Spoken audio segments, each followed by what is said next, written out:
আমি several days try করে যাচ্ছি টিকিটের, কিন্তু সিলেকশন করার পরে সেটা প্রসেসিং হয় না। আমি বনলতায় ডেটটাই পেলে আমি 20 তারিখের টিকিটটা কাটতাম। অনলাইন আমি পাই নাই, অনলাইনে কোনো টিকিট নাই।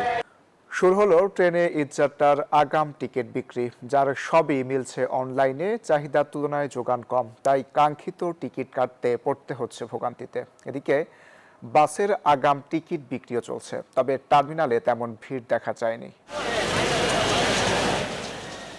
পবিত্র ঈদ উল আজহার বাকি আরও প্রায় সপ্তাহ দুয়েক, দিন সাতেকের লম্বা ছুটি, তাই চলছে বাড়ি যাওয়ার তোড়জোড়।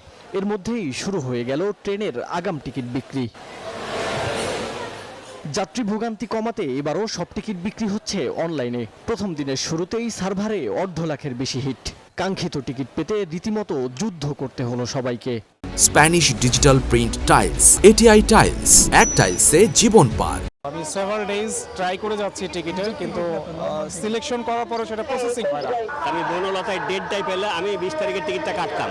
অনলাইন আমি পাই নাই, অনলাইনে কোনো টিকিট নাই। এখানে দেখাচ্ছে যমুনা এক্সপ্রেসে 30টা টিকিট আছে, অথচ আমি এখানে ঢুকতে যাচ্ছি কেনার জন্য সার্ভারে তারা খুবই বিজি দেখাচ্ছে।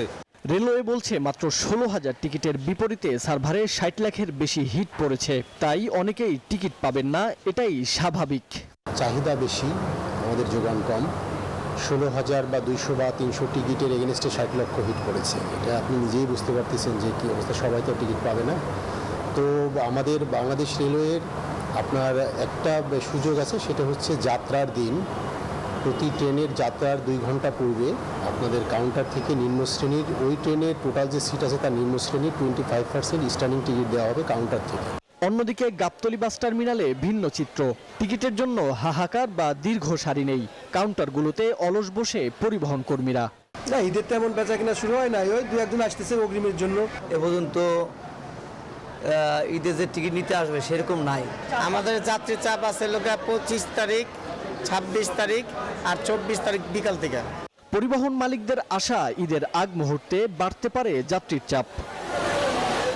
মাহমুদুল হাসান ইমন, নিউজ 24, ঢাকা।